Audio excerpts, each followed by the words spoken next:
Vamos lá então para a nossa aula 2 sobre o medo. Medo agudo, medo condicionados e fobias. O que é um medo agudo?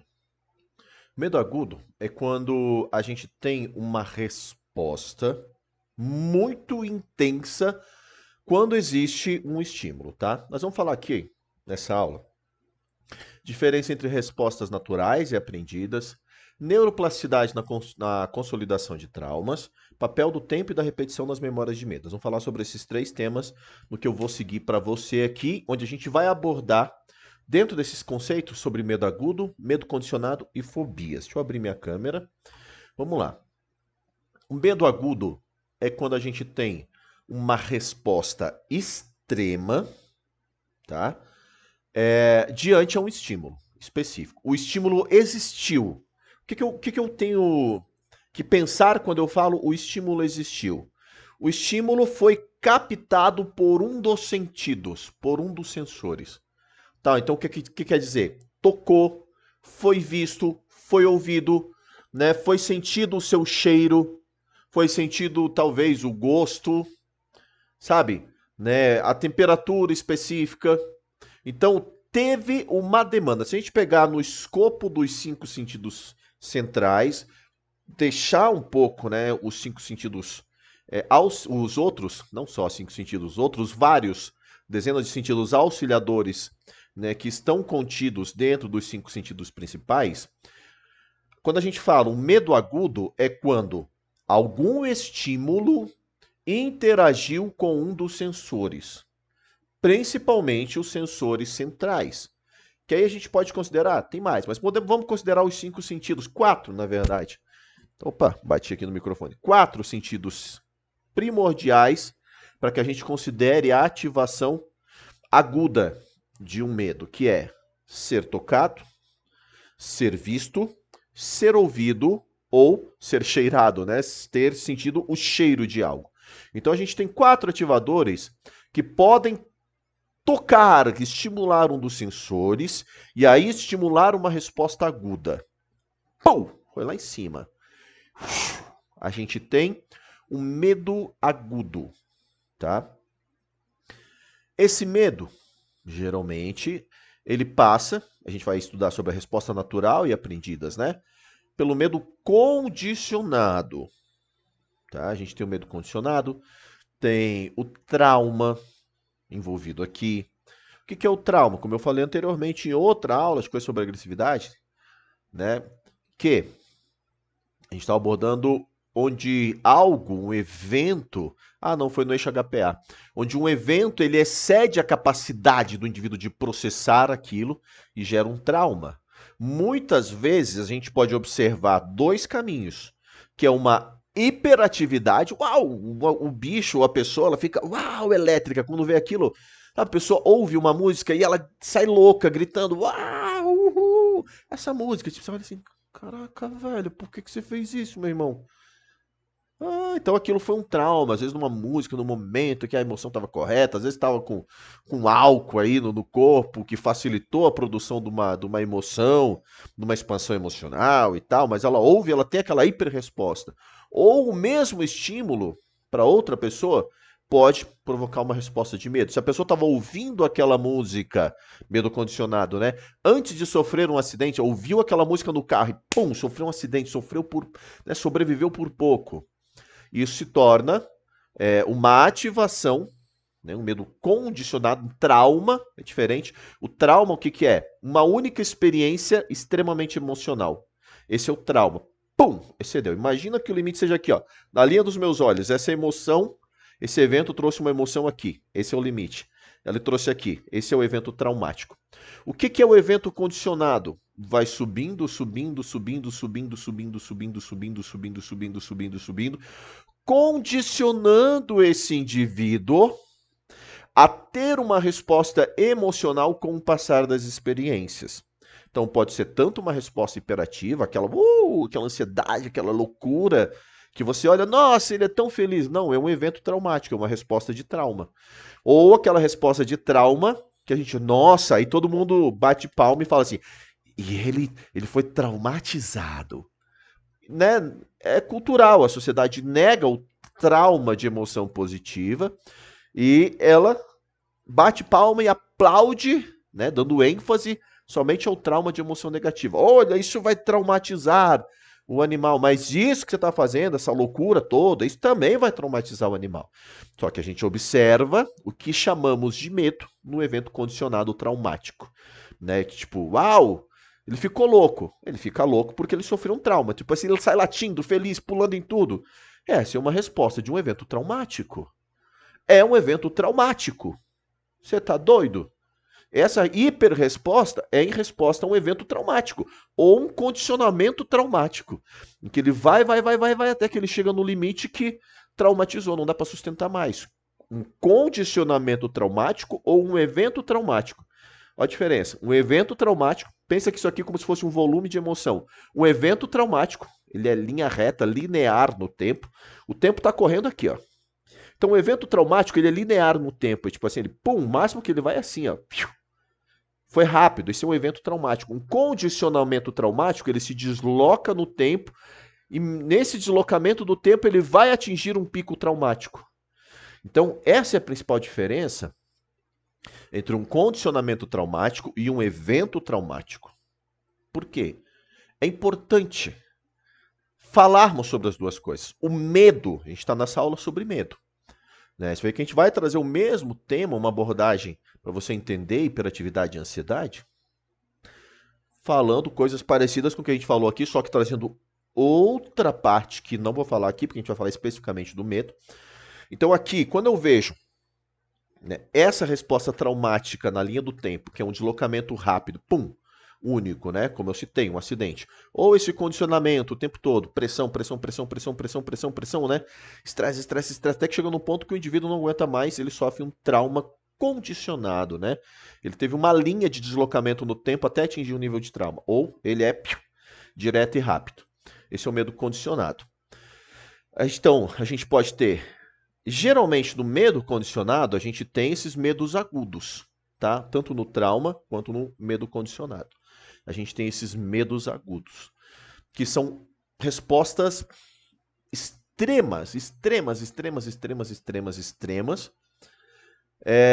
que tornam o animal visceral, onde fica difícil, como a gente viu em outras aulas, quando a gente tem uma resposta visceral, emocional muito alta, a disponibilidade da cognição para o aprendizado, ela é basicamente anulada. Então eu não consigo ensinar um animal dentro de um evento traumático. Com uma resposta aguda de medo, eu não consigo ensinar esse animal. Eu vou conseguir chegar ao ponto de ensinar esse animal. Eu vou conseguir mudar esse cenário de medo. E é isso que você vai ver nas aulas práticas, né? Quem está fazendo conteúdos que tem aulas práticas, você vai assistir esse conteúdo nas aulas práticas. A diluição do estado de medo, né? Desse pico, né? Ou desse condicionamento temporal. Então, existe um caminho específico que a gente vai falar na próxima aula, onde a gente fala do impacto ambiental nos eventos de medo e como criar ambientes, situações e cronologias que favorecem a diluição do medo, as nossas duas próximas aulas.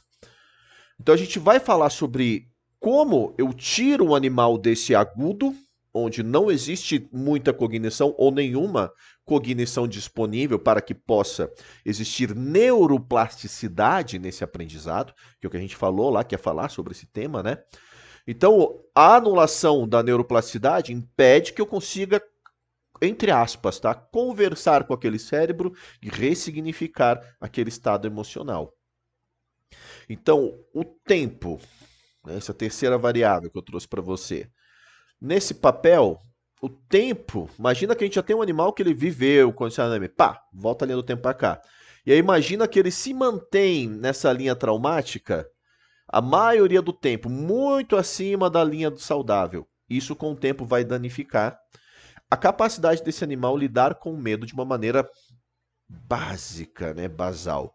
Basicamente, ele vai se tornar um animal traumático. Então ele vai conseguir viver bem estabilizado. Quanto mais tempo você permitir que o estado de medo seja preservado, mais complexo é porque danifica as estruturas necessárias para que o estado de medo seja modificado por completo. todo animal a gente consegue chegar em um nível, por diversas vias, em que o estado agudo de medo é controlado. Ele passa a ser estabilizado. Você vai ver essas coisas acontecendo, né? Então, esse estado de medo ele é controlado, mas você não vai ver todos os animais atingindo aquele nível, aquele restart do processo. Você fazer, né? Vamos assim, vou formatar a máquina. Não dá. Se, por exemplo, ele teve um medo agudo, um trauma, e ele está vivendo ali alguns meses, eu posso reverter esse trauma porque ainda tem recurso. Agora, se ele passou, ele tem trauma disso, 4 anos depois vai incomodar a pessoa, eu já chego num ponto em que estamos lidando com um processo vamos dizer, uma exposição muito grande que gera um dano muito agudo. Tá? O dano é agudo, o nível de emoção é aguda e o dano é agudo, tá? O processo de fobias, para a gente encerrar essa aula, é quando a gente vê uma superantecipação, que a gente vai ver na próxima aula também. Então, uma superantecipação, não tem nada chegando nos sensores. Não tem informação que chegou nos sensores. Porém, a resposta de medo está contida ali, ela está sendo apresentada sem demanda. Sabe, muitas vezes a pessoa, olha, não vou entrar naquele quarto porque pode ter barata. Essa é uma fobia. Essa é uma fobia clara, clara e nítida. Por quê? Você viu a barata? Você sentiu o cheiro da barata? Você ouviu uma barata voando? Uma barata tocou na sua pele? Não. Mas dentro daquele lugar pode ter uma barata. Então esse simples fato, sem que sequer tenha chegado qualquer informação de uma barata aos sensores, entrega a existência de um fator fóbico ali, né? De uma fobia sendo apresentada. E aí a gente tem outros e outros caminhos para serem trabalhados. O caso da fobia, geralmente ela se estende para vários outros momentos. E um processo complexo no treinamento de cães e outros animais é que o ser humano pode contar qual é a sua fobia, sabe? E aí você precisa aprofundar no conceito teórico neurofisiológico para conseguir entender qual é a fobia relacionada no cérebro do animal que impede que ele chegue em algum local, que ele faça alguma coisa. Mas por que, cara? Esse animal tem medo de tudo. Não, não. Muitas vezes tem algo específico que está sendo antecipado involuntariamente, inconsciente no cérebro desse animal, que se você trabalhar essa relação em outro momento separado, todo aquele medo antecipativo passa. E você fica tentando fazer, eu vou habituar, vou fazer socialização, habituação desse animal com o mundo, vou levar em vários locais, e esse animal nunca melhora, porque o estado dele é fóbico, né? Ele tem uma fobia. Mas como ainda você não tem mecanismos para entender isso, mas você vai ter até o final do nosso curso, você não consegue identificar que aquela fobia é uma fobia única. Né? Por exemplo, quem está fazendo o curso MAPA, né, que é um curso em que essa aula está contida, inclusive, viu um caso prático dentro do curso MAPA em que eu trabalhei uma cachorrinha que tinha um trauma que vinha da sua vista direita, se eu não me engano. Então, provavelmente ela foi resgatada, era agredida, né? Provavelmente foi onde ela recebia mais maus tratos. Então, do lado esquerdo, ela ignorava tudo. Eu levei ela pro shopping. Ela ficou surtada, andava para lá, andava para cá, doida, né? E tem um módulo específico dela da solução desse medo no shopping, em locais públicos, com muita gente, né? Eu fiz uma regulação, e tem lá essa aula prática no curso MAPA, tá? No curso MAPA tem essa aula prática. Fiz uma regulação dessa resposta sensorial, que é a minha metodologia principal hoje, tá? Que é calibragem sensorial, é a minha metodologia, que eu trabalho hoje, que faz mais sentido para mim. Qual é a sua linha de trabalho? Qual é a sua metodologia? Calibragem sensorial. Tá, essa é a minha linha de trabalho. Fiz a calibragem sensorial, levei ela no shopping ontem, gravei essa aula para subir para os alunos do curso MAPA, tá? Essa aula aqui também está contida em outros cursos. Então, para quem está lá no MAPA, vê essa aula. Mas você imagina aqui essa situação. Se você não está no curso mapa, você imagina essa situação. Onde eu levei ela no shopping, de cara eu entro no shopping, ela já tem uma resposta totalmente diferente.